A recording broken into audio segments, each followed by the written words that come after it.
Hello and welcome back to Make, Do and Trend. If you're new here, my name is Rain. You have found my craft channel, so why don't you hit that subscribe button and it'll ensure that you don't miss any of the crafts that I bring out weekly. But today we are coming back with another fake fruit diorama, and this one is about apartments inside a little lemon. Let's get into it. Now, I do appreciate there's not going to be very many people on the internet that's going to want to make little fake fruit dioramas, but I do use a lot of different techniques within this video and within this project that you can utilize and use in other projects. So if you're not planning on copying this, fine, just come along for the ride and who knows what you can pick up with creative inspiration. After all, that's what it's all about. Now, unlike my apple diorama that sat flat to the ground, I knew that this lemon was going to be elevated, so we had to hide the battery pack round the back. It looks a little ugly at the moment, but we'll get back to that later on. And yes, those coffee stirrers are back again. Simply here, I have just used a bit of a brown card, some double-sided tape, and one by one, I stick and cut. It seems like a long process, but once you get into the swing of things, it really does come together quickly. And then what you're left with is like a decking style sort of like malleable piece of card that you can use for all different types of wooden projects. So here I've just cut a few into, I guess, semicircles, and I was really just playing around to see where I wanted them on the lemon and where I wanted the different platforms to be. I've taken some kebab sticks here and just cutting them at an angle. I am sticking them into the lemon to act as supports under each of the different layers and levels. Now, I must admit, working with polystyrene fruits is not the easiest. I did have to use a practice lemon to see what was going to work and what didn't, how far I had to push the sticks in, how far down would it mean that they were solid enough to hold up the platforms. So there was a little bit of playing around, but like I said, I had a practice lemon that I used and then transferred any of those ideas that I thought did work or will work over to my actual project. And so I decided on 3 little layers here, 3 different levels. I do want to bring in some other ideas, but we'll get to those a bit later on.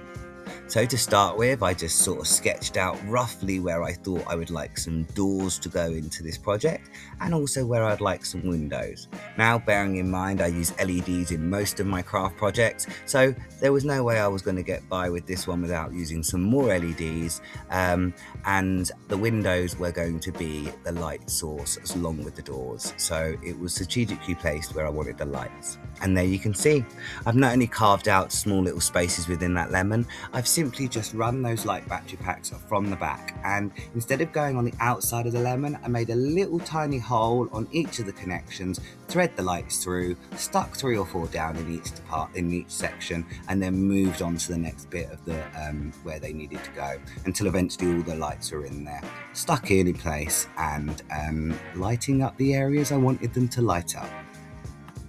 And now I know where I want the windows and doors to go, let's get on to building them. Now, I've used a very similar technique in my teeny tiny treetop tenements diorama that I've done, so if you're unsure of how I built these little doorways, you can always go back and look on that. The only difference being is the door I'm holding at the moment, or the archway I'm holding at the moment, will go on the lower level.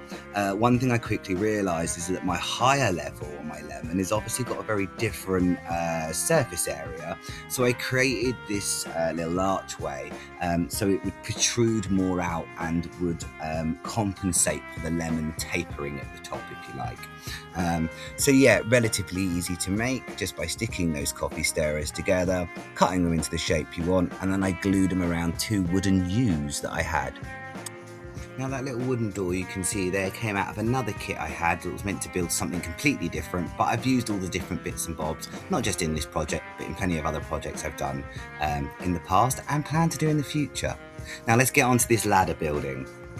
I appreciate that this video is sped up and perhaps not the best sort of style of how-to for this. I am planning on bringing out another video in a couple of weeks' time, which will go show you a little bit more in depth on the different style of knots that I use to build what essentially is just a glorified friendship bracelet making. If you made friendship bracelets when you were younger, it's that sort of thing. You're just simply tying a couple of knots, putting a cocktail stick in, tying another few knots, another cocktail stick in, and just keep repeating this process over and over until eventually you'll have a whole string with these cocktail sticks sticking in. Now, the tricky part of these ladders is getting the other side onto the cocktail sticks.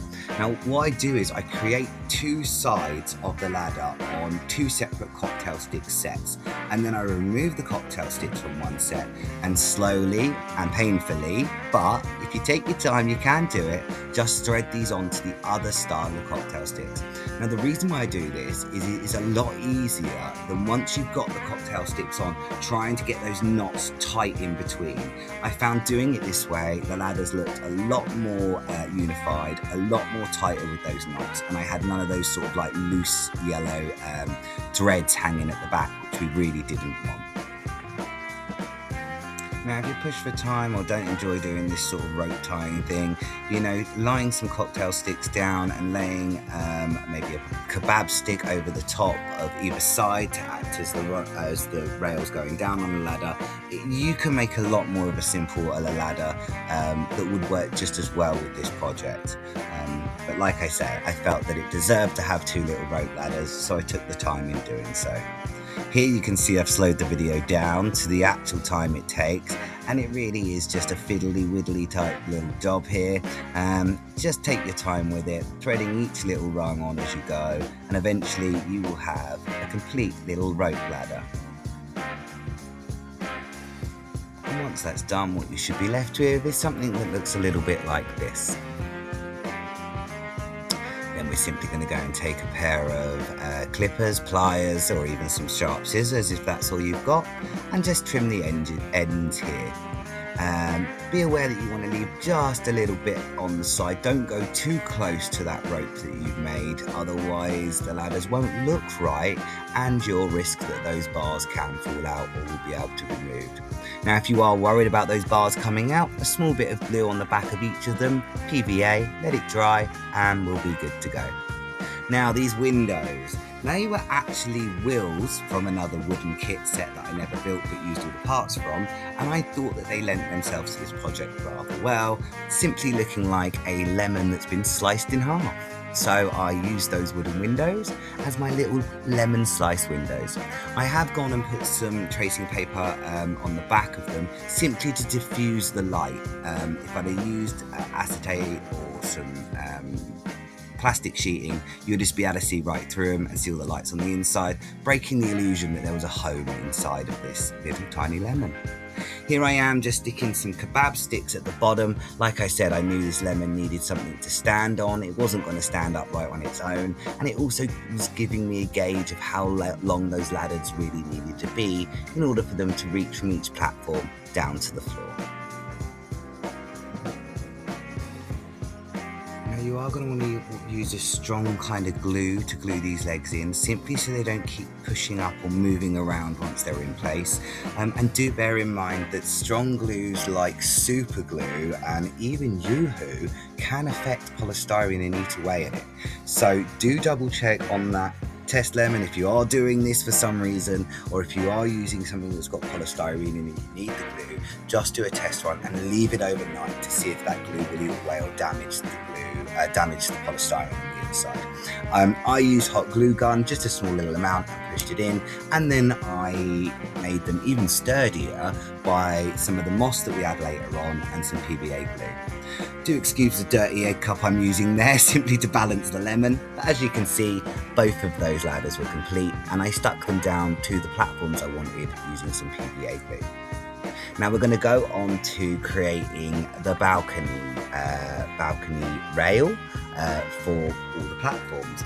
Again, I have used this style before in another video So if you wish to go check on that, it's the Tea Top Tenements one. But all I've taken is some gold eyelets, which are often used in jewellery making. So that's where you'll find them in the craft section, relatively inexpensive. And I've just threaded a few onto a cocktail stick and then used a coffee stirrer there just to bend them so I knew that they would be relatively all at the same height. Now I just repeat this over and over and over again until I've got a whole little collection of bent eyelets. Like I said, I have done this style of railing before, so I wanted these ones to be a little bit different. So I found some teeny tiny yellow beads that I had, and I am putting one bead on each of the bent eyelets, and I'm using a tiny bit of PVA glue to hold that bead in place. Now I was using my test lemon here to stick them in, simply because they held them in place, and it was another use of that wasted lemon. So once you've got all of those and they've dried, I've gone in and I am using some super glue here on the base of the platforms and just gluing those railing stands as and where I wanted them on the underside. If this part of my project would work, but I've taken some coffee stirrers and I've glued some of those railing barriers underneath, and individually, once they were dry, I've just literally pushing them into the lemon to create what would look like a set of stairs going up to the top platform. I ended up loving this look. I wasn't convinced at this point it was going to work. I thought they might be falling around and they wouldn't give the look that I was looking for. As it turns out, I added more steps which created more of a solid look going up, and it's definitely a look and a style that I'll be recreating in more craft videos coming up. So, as for decorating this, I just found a load of group of yellow beads that I had, some small beads, big beads, iron beads, and I just raided my little plastic plant pot and started filling up some beads with little bits that made them look like trees. And yes, the moss is back. So that green substance that I use, the grass substance that they sell in all craft stores, I simply mixed with some PVA glue. I actually used a matte Mod Podge so it wasn't too shiny. And I've just gone around the whole of the lemon, particularly underneath those steps and underneath those platforms, just creating a lot of moss. Now in hindsight, using this on a lemon, I mean, it could be mistaken for mould, and why not, you know? I mean, if it looks great, why not? Mould, moss, whatever you want it to be. I'm not 100% convinced I should have used green on this, but I felt that the project needed something a little bit more organic to bring it to life. And here I am simply using a piece of thread, the similar type thread that we've used on the ladders, and you can see bit by bit I just thread them through with a pair of tweezers into each eyelet, and once I get to the end I create a double knot which I feed down with the tweezers so it's nice and tight to give you that whole barrier right round the different platforms and tie everything together. Yes, this is a fiddly job and it can take a little bit of time, but just be patient, one eyelet at a time, and just keep on going round till you're complete. The only other thing that this project now calls for is some of those beads that I use as potted plants and some vases I make out of beads as well, just to pop round anywhere to make it look like it's a little bit more lived in, or that it's a little bit more filled out as far as interesting things to look at. Now, I was fully aware with this project that the battery pack at the back was on view, and at first I wasn't too sure what to do about that or how to change that, but in the end I came up with putting a little shelf behind it, which you can sort of see, and we will come back to that in a bit, and that little shelf just hides that white battery pack underneath, meaning that I can remove the battery pack should the batteries need changing in the future, but also keeping in line with everything else that's going on with the lemon. And there you have it. My craft gremlin said, let's take a fake little lemon, and instead of building one room inside, let's turn it into a couple of apartments. complete with their own stairs up to the final viewing platform, several lemon sliced yellow windows, some moss growing around, complete with some lovely potted plants, and of course those rope ladders reaching to the ground. And those craft gremlins seem satisfied. Well, for now.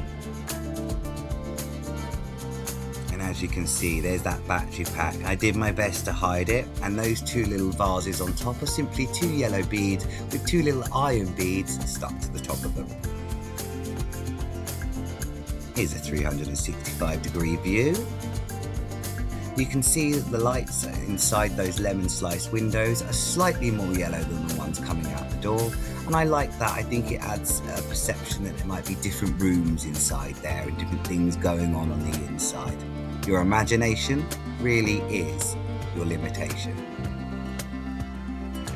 Now, if you made it this far in the video, thank you for watching. Please don't forget to hit that like and subscribe button so you'll be sure not to miss any of my crafts that I've got coming up. As always, I have been Rain, you have been fabulous, and I hope to catch you again soon. Bye bye.